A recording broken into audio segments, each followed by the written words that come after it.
So hello ka EJ Reviews, ngayon is re-review naman natin itong bagong labas ng Realme, itong Realme C61 na meron tong dalawang variant, meron tong 128 and then meron siyang 256 na variant storage. So ito yung packaging niya.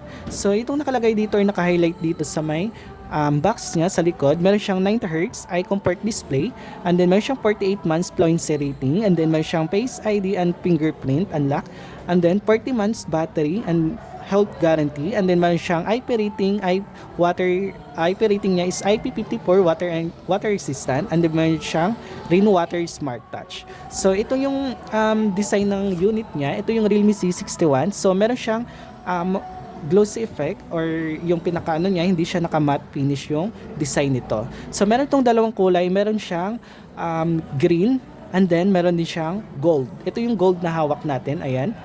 So by the way, meron siyang side-mounted fingerprint, ayan. Tapos naka-Type-C na din siya. Support nito is 15 watts sa pinaka-charging nito. And then, ito naman yung head jack and then speaker niya. So ito naman yung display ng Realme C61 is meron po siyang 6.74 large screen display with 720p yung pinaka-resolution na meron dito kay C61. And then supported na din to for 90Hz screen refresh rate. So mas smooth yung performance lalo na kung nagmo-multitasking tayo or mahilig tayo for scrolling sa mga social media. So tamang-tama to kasi naka 90Hz screen refresh rate na din siya. So pwede mo yung mapuntahan dito. Tingnan natin sa may display kung pwede ba nating ma-select yung refresh rate niya. So ma-adjust. So meron lang tayo dito is hindi natin ma-adjust for 90Hz lang. So meron siyang auto select or kung gusto mong 60Hz para save sa battery and then option lang niya. And then dalawa lang yung option na meron dito kay sa screen refresh rate. And then may nakita din ako dito sa may display niya. So meron siyang video color boost. So, maboboost niya yung kulay ng videos na pinapanood nyo, lalo na dito sa YouTube. So, madalas na kasi tayo manood sa YouTube. So, mas maganda yung quality ng image na makukuha natin dito kay Realme C61.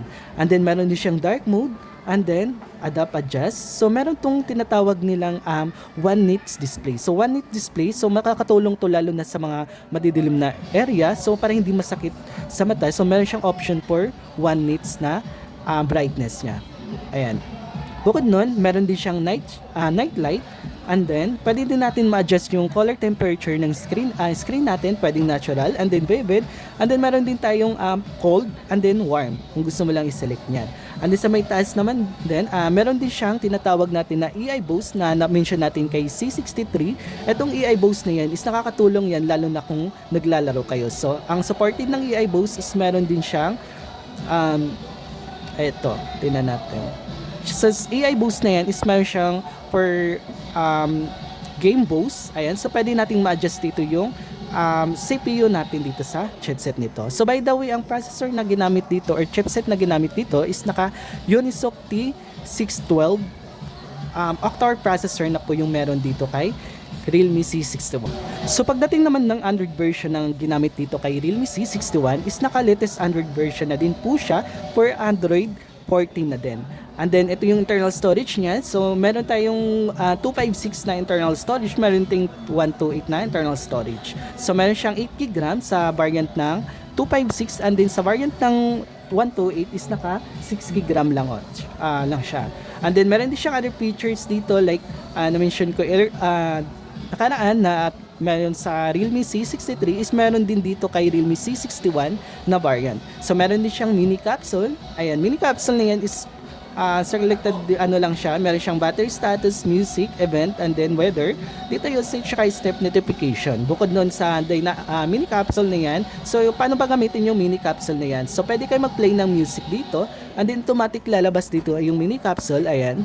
So pwede mo nang siyang ma-adjust. So inspired by iPhone style na tinatawag na dynamic island. So meron na din yan dito kay Realme C61 and then balik tayo dito sa may settings niya. Meron siyang dynamic button. Itong dynamic button pwede nyo naman i-select yan or i-adjust yung button niya dito. So pwede mong i-double click mo lang yung tawag nun, yung power niya. So automatic pupunta agad kayo sa camera niya. Ayan.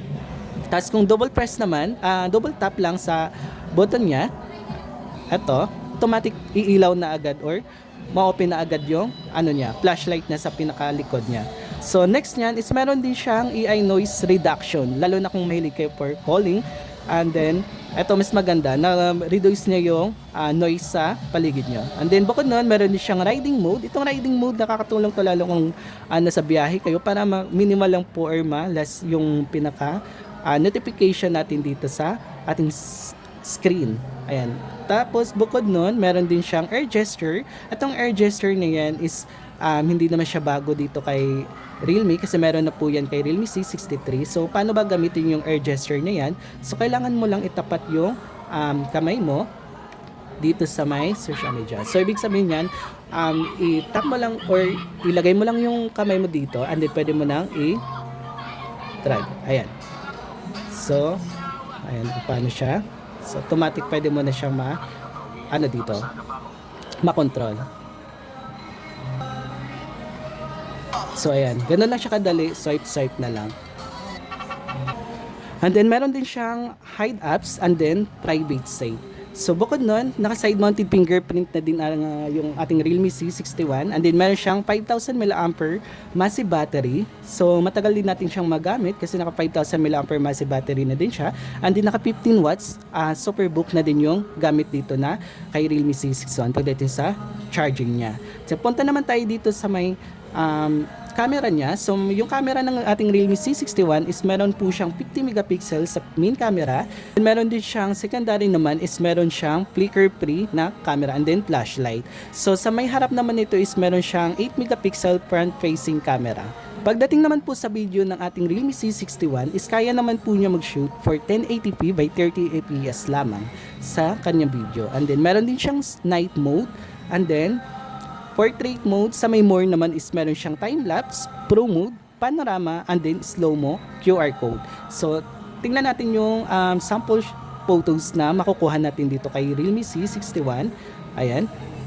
Ito yung sample photos niya. Kahit naka-zoom in siya, clear pa rin yung image na nakukuha natin dito kay Realme C61. Ayan. Ito yung sample niya sa photos niya na 50 megapixel yung pinaka main camera meron dito kay Realme C61. So yun ang mention ko kanina is meron siyang rainwater smart touch or IP rating nito is IP54 for water resistance. So itatry natin yung screen niya kung matatouch pa rin siya kahit nabasa yung screen niya. So ayan. So ayan, nakabasa na siya. Try natin i-touch yung unit na ating Realme C61. So gumagana pa rin siya at saka responsive pa rin yung screen na meron siya kahit nakabasa yung pinaka-screen niya dito. So yun yung maganda dito, IP rating. So kung mahilig kayo for swimming, so tamang-tama to, pwede nyo itong dalhin doon na no worries na kayo kahit nabasa yung unit natin.